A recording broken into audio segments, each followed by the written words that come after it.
Whoa, this was made out of paper? It sure was. Hi there, I'm Jo. I'm an actress who's mostly recognised as the unique teacher from the Dhar Mann YouTube series. I did use this beach ball for my unique teaching, but today we're going to use it for something else. And I don't do anything small on this channel. That's better. As you can see, this is a rather large beach ball, and once it's inflated, we can get started.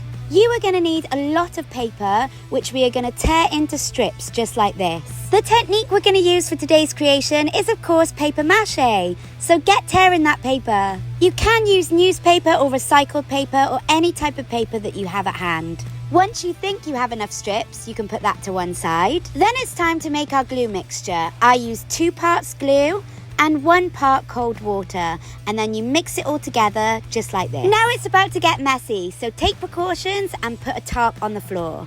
We dunk our strips of paper into the mixture and then you place them on the beach ball. You repeat this process until you cover the entire ball, but you must leave a gap for the little nozzle where we're going to deflate the ball later on. I actually find this process quite therapeutic. Crazy, I know.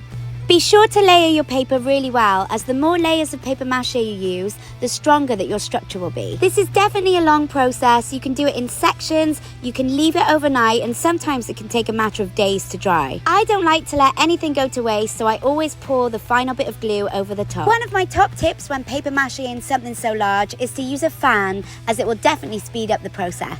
Now that our beach ball is dry, it's time to paint. So we take it outside and I'm going to spray paint the entire ball green. Green is the base colour for the plant, but we're definitely going to add some more colours.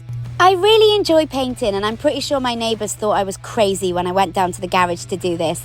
But for this part, I used a paintbrush so I could give some really good texture to the head of the plant. I incorporated different tones of greens, but I also used some purple in there too to give some depth. Once that was dried, I outlined the mouth of my plant with some kitchen roll. Then I painted it a bright red colour. Using some scissors, I carefully cut away some of the paper mache so that we're ready to get the beach ball out, as you'll see here. Alright, it's time. Let's deflate that beach ball. If this is your first time trying this, don't worry, it can be scary, but I promise you, the paper mache will not collapse.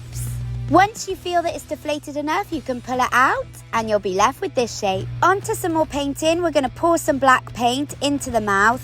I'm going to paint this entire thing black. This will be a great contrast once the teeth are in the mouth. It looks really cool against the black. Add in a little bit of glitter, making those lips nice and glossy. And now you can see what our plant head looks like so far. There you go. I think we need to take him to the dentist for an appointment. Time to get some implants. I'm going to show you how to make these teeth. You take a piece of paper and you roll it from the corner, just like this, all the way around.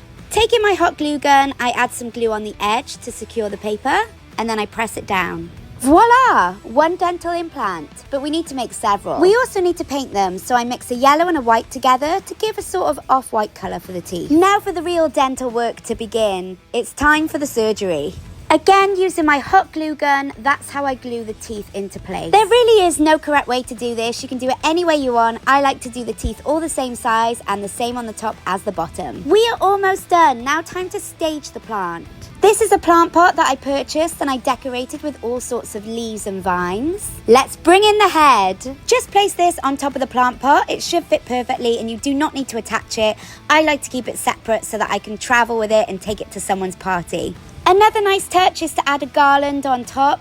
So this is just a leafy garland that I'm just going to hang there. I'm also going to add some giant leaves. I like to add these just as an extra touch. It spruces it up a bit and it also hides the gaps between the head and the plant pot. Oh, it's looking so good, but final thing, we've got these little branches, almost like arms, that we can put in either side of the plant. And there we have it, our life-size evil plant. Inspired by Little Shop of Horrors, so fabulous. Don't forget to hit that subscribe button so you can see more of my paper creations.